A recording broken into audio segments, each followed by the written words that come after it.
watching Halagonia Sports on halagonia.ca.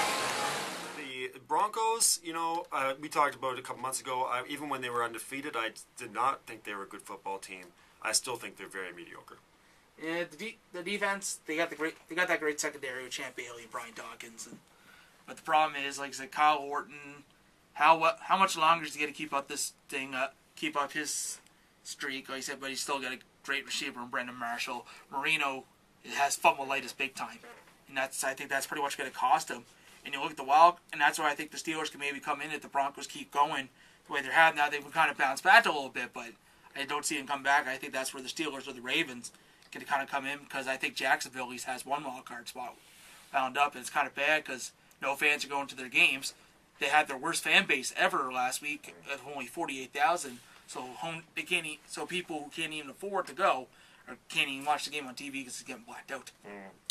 My Miami Dolphins, and the Dolphins, I love this Dolphins team. I mean, we all love our teams, but there's sometimes you still cheer for the team, but you don't even really like them. You don't like the coach, the way they're made up. This Dolphins team, I just love. Because these guys they're mean, like mean dudes. They don't stop hitting you till you're down. They come at you like the constant, they come out and smack you in the mouth. And there's still, the talent's maybe still not quite there. But man, I love the way that Dolphins team plays. Like I said, the defense is very good. Obviously, getting Jason Taylor back is a big help. Like I said, I don't see what Bill Parcells' problem with him was doing the whole dancing with the stars when it had nothing to do with training camp or nothing. And unfortunately, had that bad year in Washington, which pretty much is Jason Taylor's only bump in his career. Right. Like I said, obviously he's going to be a first ballot Hall of Famer going in. Then you got Joey Porter, who's good. I said I can't remember the guy from the Lions, BC Lions that they got. Carmen Wake. Yeah. Now, he has been getting in there in some plays, but obviously where he's an outside linebacker, he's not going to get as much playing time, because where you have Porter and Taylor on the outside linebackers, they're going to be good.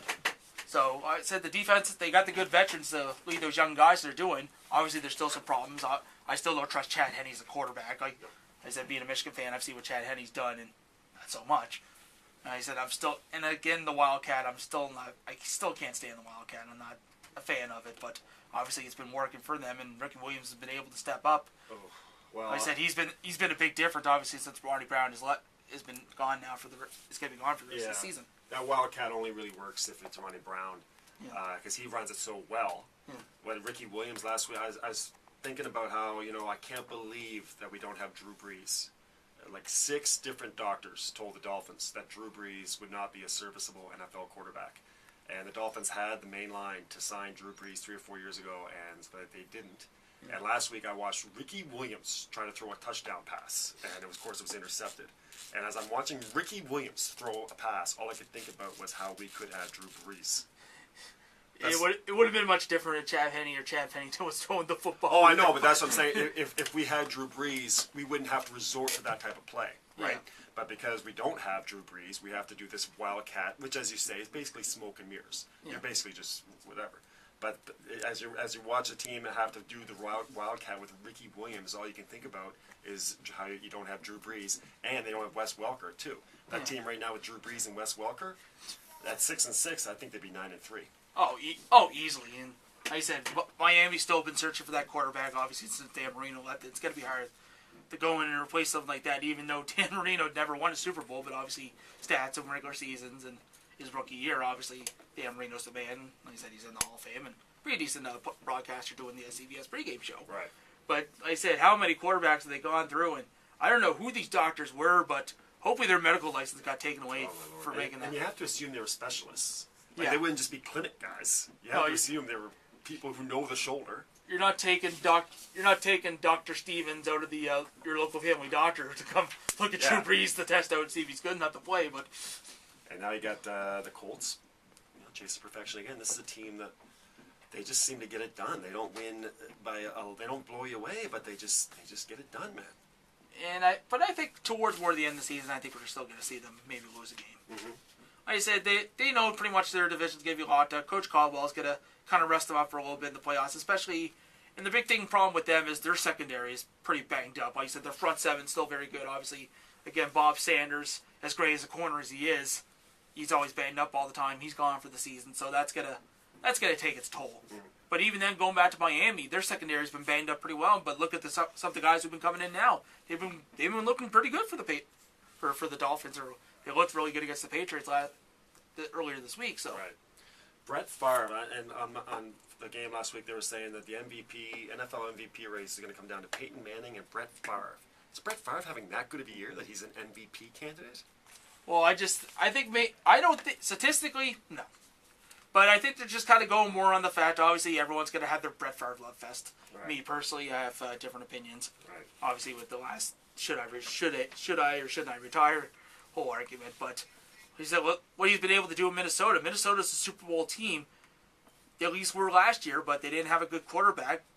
They don't need, like I said, Brett Favre doesn't need to be gunslinger, but he can be at times, obviously, with some of the receivers that he's been able to make good, like Percy Harvin, Sidney Rice, etc., etc. He's been able to manage the game, and we've seen how Minnesota has done well. But obviously, you got to look at MVPs.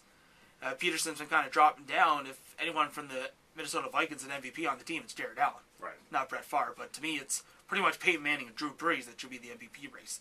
And even if not, I'd throw Chris Johnson in there as well from the Titans. Obviously, he's been able to do a running back this year. Right. Getting back to the team that Drew Brees plays for, the Saints. Here's a team that just looks like they cannot be stopped on offense, and then they nearly lose to Washington, but the defense steps up.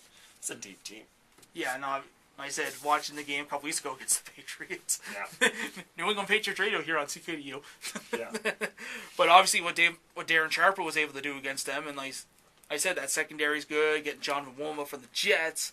Like I said, so this team has definitely got it going on, and I said I could honestly see them going undefeated.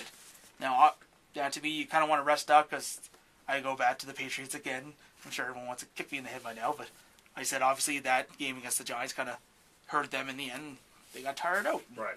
And now Saints fans, after that win against the Patriots, are now expecting Super Bowls. Travel agents are already setting up special packages for Miami. Right. Don't get ahead of yourselves, but obviously if they keep going at the pace they are, you can't see this team losing. And really, I thought the Vikings were going to be the only teams to beat them, but Arizona's now starting to creep up. Obviously, that win on Sunday night over the Vikings, doing what they do. Arizona, I didn't figure this team was going to be as well as they were. I thought San Francisco was going to come in there with Singletary and do what they're doing. Like, still 5-7, still not a bad season for what they've done, but I figure they're going to come out there and surprise a lot of people. So obviously, the Cardinals are still doing something right. So I said the NFC is definitely a lock for New Orleans Saints on paper, but still one of those two teams could easily come in there and beat them. Right.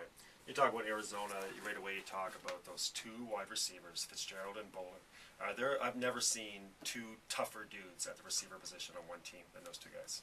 Exactly, and like I said, Bowden's been a big officiary because Larry Fitzgerald's was definitely the big talk going in the fantasy drafts, and being a big name receiver, Bowden's been able to go from that because people are double teaming Fitzgerald and Bowden's getting the ball more, and for some reason this guy wants to leave. Like I said, pad your stats up maybe another year, then try and go and get that super huge deal. Like I said, he's still gonna be a good He'd still be a good number one receiver for any other team in the league, but like I said, stay there and keep doing what you're doing. You got something good going on in Arizona. Like I said, Liner went in there a couple weeks. Liner's gone in there and he's looked good. Like I said, which has been a little different. I think working with Jay Glazer with his strength and conditioning and stuff like that has been a big help for Liner going in. Obviously, they still lost that game to the Titans. They still look good. So Arizona's definitely on the right track. Can any one of those NFC East teams win a Super Bowl? No. Too flawed, each one. Philadelphia's like Katy Perry's song, they're hot and cold. Sometimes they look very good, sometimes they look bad.